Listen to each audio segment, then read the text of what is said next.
Hey everyone, Rascal here. And Mama, welcome to our all-new podcast. Today we're covering the underrated MCU movie, Captain Marvel. Not to be confused with the DC hero. Set in 1995, the story follows Carol Danvers as she becomes Captain Marvel, portrayed by Brie Larson, after Earth is caught in the center of a galactic conflict between two alien civilizations. Yeah, we've been looking forward to this movie for a while after all of the ads Disney pushed down your throats multiple times a day, and the red carpet show, and the interviews and stuff, and the hype. Finally rented the movie from Redbox and got to see it. Yes. And it was action-filled, and I thought Brie Larson did a pretty satisfactory job. And we learned a lot about the character, a lot about Nick Fury, and it filled in a lot of holes that were there that were not answered in other MCU movies. Mm-hmm. So it was great at doing those things. So let's talk about first Brie Larson. Right. I think that's the first thing we should mention, mm-hmm. because there were mixed reviews online, unfortunately, more tending to be more negative than positive. So, I thought it was pretty awesome that I read she gained a lot of muscle and weight for this role. We see men do it all the time in different portrayals of whether they're superhero characters, and some of them will lose weight, like to portray characters for other movies. I thought it was fantastic that she really put herself into this role, gained that muscle and the weight, and it really fit the character, because you see her normally, she's very thin, which there's nothing wrong with that. But I think I like the idea of her wanting the character to look powerful, as she was supposed to be. And I thought that was a great idea, and I give her kudos for doing that. And I think she looked the part. For me, she really looked the part of being strong and capable and just a force to be reckoned with. To me, she looked the part. So that's one thing I want to mention. You're next, and we can... Well, it was different from the other MCU movies because you're starting with a whole new character, right? So I really like that it went in. It was just really different, and I think by focusing with Brie Larson's portrayal of Captain Marvel, we had seen her in the animated show, The Avengers, The Earth's Mightiest Heroes, a little bit in Marvel Rising, and a little bit in the Avengers Assemble, which is like the newest Avengers cartoon. And each one kind of had a little different interpretation, and even with the backstory. And different costumes. Right. But Brie Larson had a whole different take once again on her. There were probably like maybe little bits of shout outs to the animated version, but still like made the role her own rather than relying on the other sources. The only thing you just needed was like the accuracy of what the character is supposed to be, but still made it her own. And also, I think it was purposely done differently to set apart this theatrical movie versus the animated versions of her, as you said. And yeah, to me, she totally was different from the animated versions of the movie. Yeah, I really think that there was no comparison. There's two different ones. There's this movie version, and as you said, then there's the animated version, and they're not similar except for in terms of knowing her backstory, and what happened, and how she gained all this power. And there was always a lot of comparisons to Wonder Woman or to other female superheroes, like. Is she like the Marvel version of Wonder Woman, or is she better or worse than this female super? It's like, why are you comparing? She's her own character. And we shouldn't compare her to Wonder Woman. Wonder Woman is Wonder Woman. Captain Marvel is Captain Marvel. And that seems to be a lot of what happens, unfortunately, when it comes to having heroines. That when you have a lot of the male heroes, they don't compare them.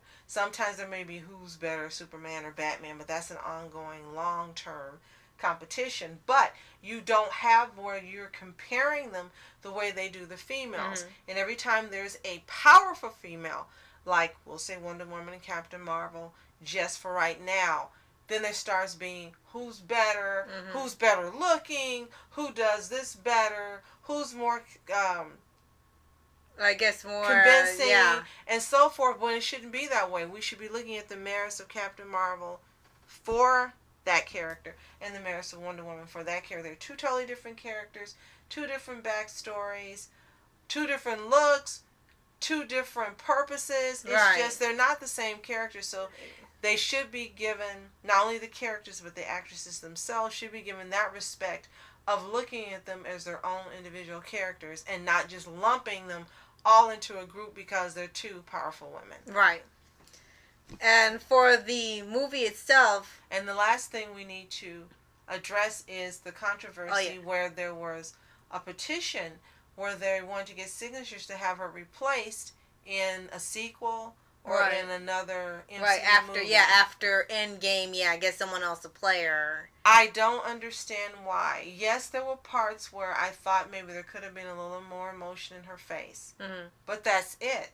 I personally think for the most part she did a great job. As you say, she made the character her own. She put herself into this role wholly, not only physically but mentally and with her acting chops. I don't understand why they wanted her to be replaced, especially after this movie at the box office had 152 to 175 million budget and grossed over 1.12 billion dollars. Right. So if Marvel Studios replaces her, it will be the most baffling change in movie history, because anyone who stars in a movie that garners that much money, the chances of them being replaced by another actress are slim to none. Right. And rightly so. I think she's earned her place in the MCU. She's earned her place as a box office draw. And she's earned her place as a high-grossing actress who, in any subsequent movies, deserves to be paid more when she does do them. Now, the movie. Right. The movie, like we said, very different from the others. Set in a different place. It was you had no cameos from the other superheroes until like maybe right. Oh yes, now I know you're talking about emotion for Brie Larson. She did look genuinely happy when the Skrulls have the disguise and they can morph into anybody.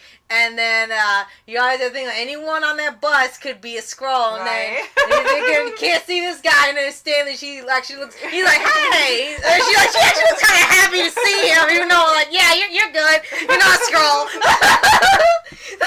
So always love that Stanley cameo. And we also love that they had a little mini tribute to Stanley before the movie started. Instead of the Marvel heroes in the intro, it was all of the Stanley cameos and the interviews and stuff all across as a tribute to him. Yes, absolutely. And we also of course, Nick Fury was in it. So this is long before the Avengers plan started, but it shows you how it led up to the creation of that. And we learned more of his backstory, which was always fantastic when you learn more about a character you like. And on top of that, you also got to, as I said, learn more about Captain Marvel, who we really didn't know much about. So this movie was a really good introduction for learning the full backstory of this character, and I'm not sure Bennett would know how much it was changed for the movie, and how she is ending up with the Avengers, not only because of just the strength and power she has, but because she was an inspiration for them as well. That was a real nice scene. I really, really love that scene. And also, gotta give a mention of Goose, the cat, who's not really a cat. And who reminded me of the cat in Men in Black, the one who had the world's Orion on his little collar. Oh, yeah. As soon as I saw that, I thought of the cat in Men in Black. Oh, yeah, that's true. But it was funny, like, oh, aren't you a cute little cat? And then all of a sudden, doing all that, like, that's not a cat! And it was funny, because they said threat level high, and then the human threat level barely a threat. And it's like, why is the cat a bigger threat than the human? And it's like, oh, that's why. And I even found out how Fury had his eye patch, which you kind of expected anyway. As soon as they saw the cat, I'm like, oh, okay. Yeah, you did say that. Everyone knew it. Everyone already knew. It was like, the cat, oh, that's why. Okay, we don't need to see it now. Oh man! And like a lot of that action was really great too. And the music, great special effects, great. Yeah, great, really great special effects. I like they had quite a few good character interactions, especially with Maria and her daughter. And you had they turned the conflict of the Skrulls and the Kree on its head with kind of doing a role reversal, where in like an animated show or in the comics, both sides were kind of a-hole-ish to each other. Mm-hmm. Or you found out the Kree actually weren't as good as you thought they were. Right. But in here, they kind of reversed it, where the Skrulls were actually being oppressed, and the Kree were the bad guys this time around. So that was actually a pretty clever change of pace. But you know what was funny? As soon as I saw Jude Law, I said, Jude Law has recently been playing a bad guy. And you were like, really? I'm like, yeah. So when it ended up being that way, it was like, Jude Law. Right. It was like a spoiler. It's like Jude Law's in it. He's got to be the bad guy. Right. And Pat thought that because of Rise of the Guardians and he was the boogeyman. I'm like, yeah, that makes sense because he keeps playing the villain. And the music, definitely got to give props to the music. They had quite a few 90s tracks that you recognize immediately just by a few notes. Yes, it was awesome. Like, it's this one, it's that one, and then, oh, that's not 90s. And then I noticed a lot of the fighting music, the battle music sounded like Voltron. A lot of it was either Voltron or not Transformers. It was Star Wars. There was like one scene was like reeking of Star Wars, and then a lot of the action sequences sounded like it was Voltron battle scenes. I don't know if that was on purpose or not, but there was a lot of similarities in the music and the tone if you pay attention to it. Definitely. So yes, awesome soundtrack, great special effects. And one thing that I did want to mention is about the Tesseract. The cat throwing up the Tesseract. Yeah, it's a hairball or a Tesseract ball. And he was like a hairball. Like, no, it's going to be that darn cube. And sure enough. Right. It's like, I guess they didn't agree with him the whole time. Right. So, personally for me, I thought this movie was very good. Yeah. And I don't think it deserved all that criticism and hate before it even came out. The only thing I found a little disappointing, and that happens with a lot of movies, it was slow to start. That's it. I would have liked the action to have started a little quicker. They wanted to give more backstory. Right, so just in case you didn't know who the character was, or this version of the character was. Right, so that's the only thing I could say could have been improved, is it being a little faster sooner than it was in the beginning. Right. That's it for me. Yeah, and like I said, really, really great movie. So now, as of doing this podcast, we have to see Endgame. Yes. And of course, Far From Home. Yes. I want to see, as soon as we finish Endgame, we gotta go see Far From Home. Yes. So we know many of you have already seen this movie, so let us know what you think in the comments below. And let us know if you think that petition was really a valid one for Brie Larson. We don't think so based on the performance we saw, but let us know what you think. Right. So, thank you so much for watching. And thanks for watching this Spotlight video in addition to our regular podcast on Captain Marvels today. Yes, you get a little bonus treat. Captain Marvels, as in 2. Right. So, thanks so much for watching. I'm Rascal Entertainment. And I'm Mom Entertainment. Have a toontastic day. Peace. And reporters sitting, flashing lights, trying to walk around, man, who the hell are you? What you wanna do? Well, man, it's on you. Man, it's on you. Get her in my dreams, she was my queen. A castle in the mountaintops, rivers and streams. Plucking sunlight from the sky in my pocket. Give it to you later on in the form of a locket.